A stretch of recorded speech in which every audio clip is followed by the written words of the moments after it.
যমুনার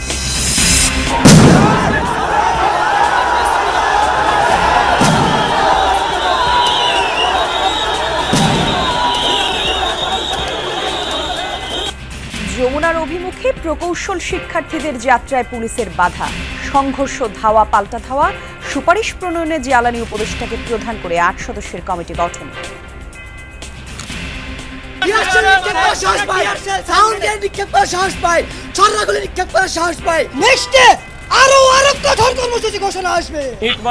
তাদের কাছে যে হেক্সা চাকু টাইপের ছিল, এটা কয়েকটা জায়গায় আমাদেরকে মারার কারণে আমাদের কয়েকটা ছেলেপেলে কিন্তু এখন গুরুতর আহত। জাতীয় সংসদ নির্বাচনের রোডম্যাপ খসড়া অনুমোদন, কাল ঘোষণা। তত্ত্বাবধায়ক সরকার ব্যবস্থা বাতিলের রায়ের বিরুদ্ধে আপিলের অনুমতি। দিল্লিতে বসে নির্বাচন বানচালের ষড়যন্ত্র করছে আওয়ামী লীগ, অভিযোগ মির্জা ফখরুলের। ভারতে শেখ হাসিনাকে ২৫০০ কোটি টাকা দিয়েছে এস আলম।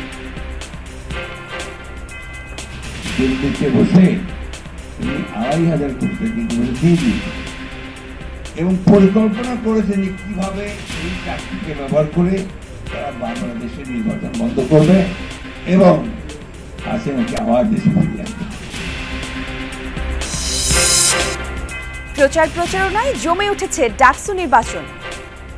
আমি কোনো দলীয় এজেন্ডা বাস্তবায়ন করবো না বা কোনো মাদার পার্টির পারপাস সার্ভ করবো না। আমার মেইন প্রায়োরিটি থাকবে যে আমাদের ইউনিভার্সিটিতে বাজেট বাড়ানো। রুমমেটের ওপর হামলার অভিযোগে স্বতন্ত্র প্রার্থী জালালের বিরুদ্ধে হত্যা চেষ্টা মামলা।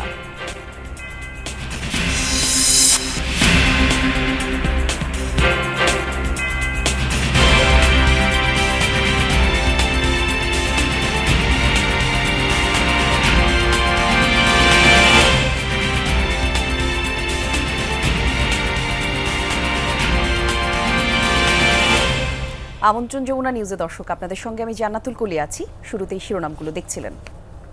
রাজধানীতে পুলিশের সাথে প্রকৌশল বিশ্ববিদ্যালয়ের শিক্ষার্থীদের ব্যাপক সংঘর্ষের ঘটনা ঘটেছে। তাদের ছত্রভঙ্গ করতে লাঠিচার্জ এবং জলকামান ব্যবহার ছাড়াও নিক্ষেপ করা হচ্ছে সাউন্ড গ্রেনেড এবং টিয়ার শেল।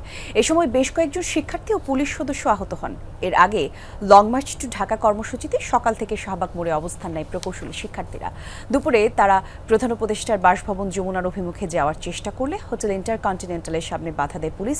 ওই এলাকায় আগে থেকেই অবরোধ ও বিক্ষোভ নিষিদ্ধ থাকায় তাদের বাধা দেওয়া হয়। আর এই সময় দুপক্ষের মধ্যে ধাওয়া পাল্টা ধাওয়ার এক পর্যায়ে শিক্ষার্থীরা পিছিয়ে শাহবাগে অবস্থান নেয়। পূর্ব নির্ধারিত কর্মসূচিতে অংশ নিতে ভোরে কুয়েট, চুয়েট এবং রুয়েট থেকে শিক্ষার্থীরা রাজধানীর উদ্দেশ্যে রওনা হন। তাদের দাবি, ডিপ্লোমা প্রকৌশলীরা নামের আগে প্রকৌশল লিখতে পারবে না, কাউকে নবম গ্রেডে পদোন্নতি দেওয়া যাবে না এবং দশম গ্রেডে চাকরিতে স্নাতক প্রকৌশলীদের সুযোগ নিশ্চিত করতে হবে। আন্দোলনকারীদের অভিযোগ, ৬ মাস ধরে দাবি জানালেও সরকারের পক্ষ থেকে কোনো পদক্ষেপ নেওয়া হয়নি, আর তাই বাধ্য হয়েই রাস্তায় নেমেছেন তারা।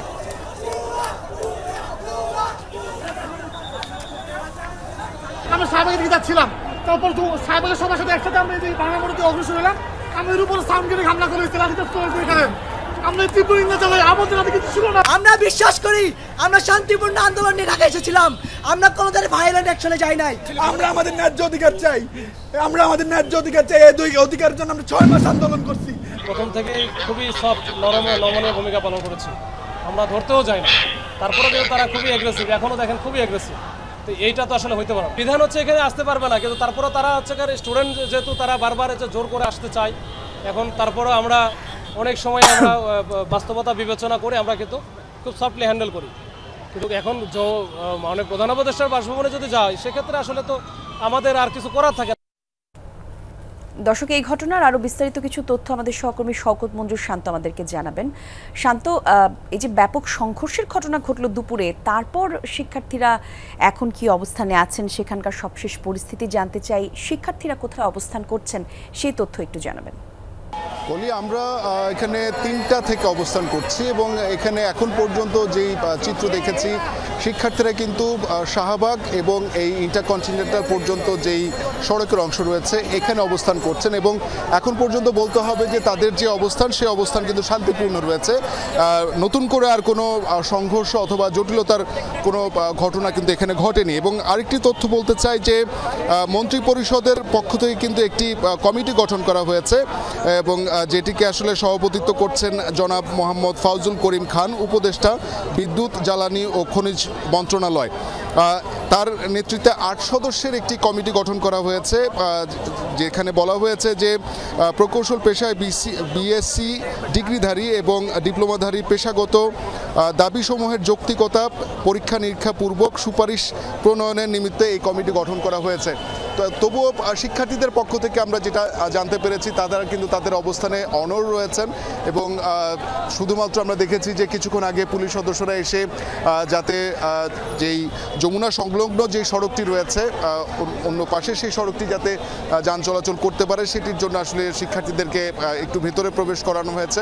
এবং শিক্ষার্থীরা কিন্তু এখানে রয়েছেন, তারা কিন্তু বলছেন যে তাদের যে দাবি রয়েছে সেই 3 দফা দাবি তাদের মেনে না নেওয়া পর্যন্ত তারা এখানে অবস্থান কর্মসূচি চালিয়ে যাবেন। এবং একই সাথে উপদেষ্টাদের পক্ষ থেকেও যাতে এখানে উপদেষ্টারা আসেন এবং এসে এখানে যাতে তাদের সাথে কথা বলেন এবং তাদের যেই দাবি দাওয়াগুলো আছে সেগুলো শোনেন, এবং সেই দাবিতে কিন্তু তারা এখন পর্যন্ত অবস্থান করছেন। তাদের দাবিগুলো আসলে একটু বলে দিতে চাই যে 9ম গ্রেডে ইঞ্জিনিয়ারিং ক্ষেত্রে বা সহকারী প্রকৌশলী বা সমমান পদে প্রবেশের জন্য সবাইকে নিয়োগ পরীক্ষা দিয়ে উত্তীর্ণ হতে হবে এবং ন্যূনতম বিএসসি ডিগ্রিধারী হতে হবে। একই সাথে তারা 9ম গ্রেডের ক্ষেত্রেও দাবি করেছেন যে সমান পদে ডিপ্লোমাদের জন্য বরাদ্দকৃত 100% যে কোটা সেটি বাতিল করতে হবে। এবং তৃতীয়ত যারা বিএসসি ইঞ্জিনিয়ার তারা নিজেদের নামের শেষে পদবিতে আসলে ইঞ্জিনিয়ার ব্যবহার করতে পারবেন এমন দাবি তারা করছেন। তো বলতে হবে যে এখনও শিক্ষার্থীদের অবস্থান এখানে চলমান রয়েছে। দেখা যাক আসলে কতক্ষণ পর্যন্ত তারা অবস্থান করেন অথবা সরকারের পক্ষ থেকে কী পদক্ষেপ নেওয়া হয় সেটির জন্য আসলে অপেক্ষায় রয়েছে আমরা। ধন্যবাদ আপনাকে, আপনি থাকুন শান্ত সেখানে। বিএসসি ও ডিপ্লোমা ইঞ্জিনিয়ারদের পেশাগত দাবিসমূহের যৌক্তিকতা পরীক্ষা নিরীক্ষা পূর্বক সুপারিশ প্রণয়নে 4 উপদেষ্টা এবং ইঞ্জিনিয়ারদের প্রতিনিধিদের সমন্বয়ে 8 সদস্যের কমিটি গঠন করা হয়েছে। মন্ত্রিপরিষদ বিভাগের অতিরিক্ত সচিব মোহাম্মদ হুমায়ুন কবিরের সই করা প্রজ্ঞাপনে এই তথ্য জানানো হয়। কমিটির সভাপতি জ্বালানি উপদেষ্টা মোহাম্মদ ফজল কবির খান। উপদেষ্টাদের মধ্যে সদস্য সচিব হিসেবে রয়েছেন উপদেষ্টা আদিলুর রহমান খান, অধ্যাপক ডক্টর চৌধুরী রফিকুল আবরার এবং সৈয়দা রিজওয়ানা হাসান ছাড়াও ইঞ্জিনিয়ারদের 4 প্রতিনিধি। এদিকে সচিবালয়ে উপদেষ্টা ফজল কবির খান আন্দোলনকারীদের ক্লাসে ফিরে যাওয়ার আহ্বান জানিয়েছেন, আর জনপ্রশাসন মন্ত্রণালয়ের সিনিয়র সচিব ডক্টর মোখলেসুর রহমান জানিয়েছেন রাস্তা বন্ধ করে বুয়েট শিক্ষার্থীদের আন্দোলন বিচক্ষণতার কাজ নয়, যথাযথ প্রক্রিয়া অবলম্বন করে সংশ্লিষ্ট দপ্তরের মাধ্যমে প্রস্তাব দিলে সহজেই সমাধান সম্ভব।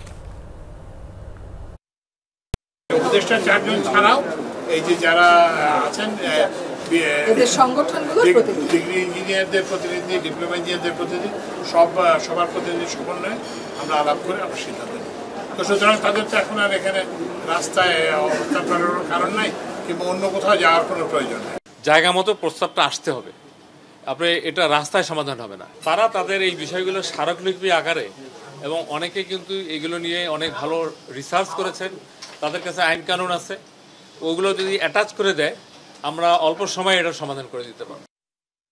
সংসদ নির্বাচনের রোডম্যাপের খসড়া অনুমোদন দিয়েছে নির্বাচন কমিশন। আগামীকাল প্রকাশ হতে পারে রোডম্যাপ, জানিয়েছেন সিইসি। এদিকে যুক্তরাষ্ট্রের রাজধানী সহ 3 অঙ্গরাজ্য নিউ ইয়র্ক, মিয়ামি এবং লস এঞ্জেলেসে এনআইডি কার্যক্রম চালু করবে নির্বাচন কমিশন। নির্বাচন সামনে রেখে সংসদীয় আসনের পুনর্নির্ধারণ সীমানা বিষয়ে দাবি এবং আপত্তির শুনানি শেষ হয়েছে। নির্বাচন ভবনের অডিটোরিয়ামে আয়োজিত শুনানিতে প্রধান নির্বাচন কমিশনার এএমএম নাসির উদ্দিন, অন্যান্য নির্বাচন কমিশনার, ইসির সচিব সহ দাবি আপত্তি উত্থাপনকারীরা অংশ নিয়েছেন। 5 অঞ্চলের 18টি সংসদীয় আসনের 262টি দাবি আপত্তির শুনানি করেছে নির্বাচন কমিশন। শেষ দিনের শুনানিতে রংপুর, রাজশাহী, ময়মনসিংহ, সিলেট এবং ফরিদপুরের অঞ্চলের আসনগুলোর শুনানি হয়েছে। তত্ত্বাবধায়ক সরকার ব্যবস্থা বাতিলের রায়ের বিরুদ্ধে আপিলের অনুমতি দিয়েছে আপিল বিভাগ। প্রধান বিচারপতি ডক্টর সৈয়দ রেফাত আহমেদের নেতৃত্বাধীন 6 সদস্যের আপিল বেঞ্চ এই আদেশ দেন। আপিলের অনুমতি দিয়ে শুনানির জন্য 21 অক্টোবর দিন ধার্য করেছে সর্বোচ্চ আদালত। আইনজীবীরা বলছেন আপিলে ফিরবে নির্বাচনকালীন তত্ত্বাবধায়ক সরকার ব্যবস্থা, সুসংহত হবে গণতন্ত্র। আর এর আগে রিভিউ শুনানিতে প্রধান বিচারপতি বলেন তত্ত্বাবধায়ক সরকার ব্যবস্থা নিয়ে কার্যকর সমাধান চায় আপিল বিভাগ, যাতে এটা বারবার আর বিঘ্নিত না হয়। শুনানিতে প্রধান বিচারপতি আরও বলেন, তত্ত্বাবধায়ক সরকার ফিরিয়ে দিতে সাময়িক সমাধান দিতে চায় না আপিল বিভাগ। নির্বাচনকালীন সরকার নিয়ে কার্যকর সমাধান চায় আপিল বিভাগ, যাতে এটি দেশে গণতন্ত্র প্রতিষ্ঠা করতে সুদূরপ্রসারী প্রভাব রাখতে পারে। তত্ত্বাবধায়ক সরকার ব্যবস্থা বাতিলের রায় পুনর্বিবেচনা চেয়ে বিএনপি, জামায়াত সহ কয়েকজন বিশিষ্টজন সুপ্রিম কোর্টের আপিল বিভাগের রিভিউ আবেদন করে। আগামী 21শে অক্টোবর টপ আইটেম হিসাবে এই আপিলটি শুনানি হবে এবং আমরা মনে করি ওই দিন শুনানির পরে এই জাজমেন্টটি সেট হয়ে যাবে। আমরা মনে করি যে খায়রুল-হকের রায়টা, যে ত্রয়োদশ সংশোধনী মামলার যে আপিল বিভাগের রায়টা, এটা যে যুক্তিহীন এবং এটা গ্রহণযোগ্য নয়। আমরা আশা করি যে ত্রয়োদশ সংশোধনী মামলার আপিল বিভাগের রায়টা বাতিল হবে। আমরা দৃঢ়ভাবে বিশ্বাস করি, যদি তত্ত্বাবধায়ক সরকার ব্যবস্থা চালু থাকতো, বাংলাদেশে ফ্রি ফেয়ার নির্বাচন ব্যবস্থা চালু থাকতো, তাহলে কারো পক্ষেই স্বৈরশাসক হয়ে ওঠা সম্ভব ছিল না। ভারতে বসে আওয়ামী লীগ নির্বাচন বানচালের ষড়যন্ত্র করছে বলে অভিযোগ করেছেন বিএনপির মহাসচিব মির্জা ফখরুল ইসলাম আলমগীর। দুপুরে জাতীয় প্রেস ক্লাবে কাজী জাফর আহমেদের 10ম মৃত্যুবার্ষিকীর আলোচনা সভায় এই অভিযোগ করেন তিনি। বলেন, শুধু শেখ হাসিনাই নয়, কিছু রাজনৈতিক মহলও নিত্য নতুন দাবি আদায়ের নামে নির্বাচন বানচালের চেষ্টা করছে। সরকারের ভেতরে একটা মহল অত্যন্ত সচেতনভাবে চেষ্টা করছে গণতন্ত্রের পক্ষের শক্তি যেন ক্ষমতায় আসতে না পারে। আর এসব ষড়যন্ত্র প্রতিহত করতে নির্বাচনের কোনো বিকল্প নেই। আর এজন্য জুলাই সনদ সংস্কারের কাজে জটিলতা সৃষ্টি না করে দ্রুত শেষ করার তাগিদ বিএনপি মহাসচিবের। প্রত্যেককে যার যার অবস্থান থেকে সজাগ এবং সতর্ক থাকার পরামর্শ দিয়েছেন তিনি। দিল্লিতে বসে তিনি 2,500 কোটি টাকা ইতিমধ্যে দিয়ে দিয়েছেন এবং পরিকল্পনা করেছেন যে কিভাবে ওই টাকাকে ব্যবহার করে তারা বাংলাদেশে নির্বাচন বন্ধ করবে এবং হাসিনাকে আবার দেশে ফিরিয়ে আনবে। সরকারের ভেতরে একটা মহল অত্যন্ত সচেতনভাবে চেষ্টা করছে যে এই যারা গণতন্ত্রের পক্ষের শক্তি তারা যেন আসতে না পারে। একটা বিরতির সময় হয়েছে যমুনা নিউজে, দর্শক থাকুন সঙ্গে।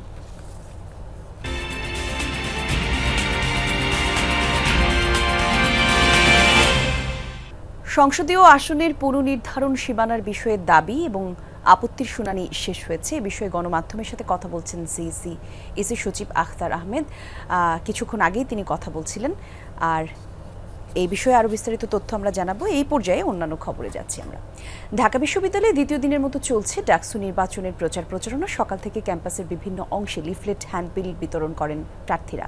প্রচারণায় শিক্ষার্থীদের জন্য নানা কাজ করার প্রতিশ্রুতি তুলে ধরেছেন প্রার্থীরা।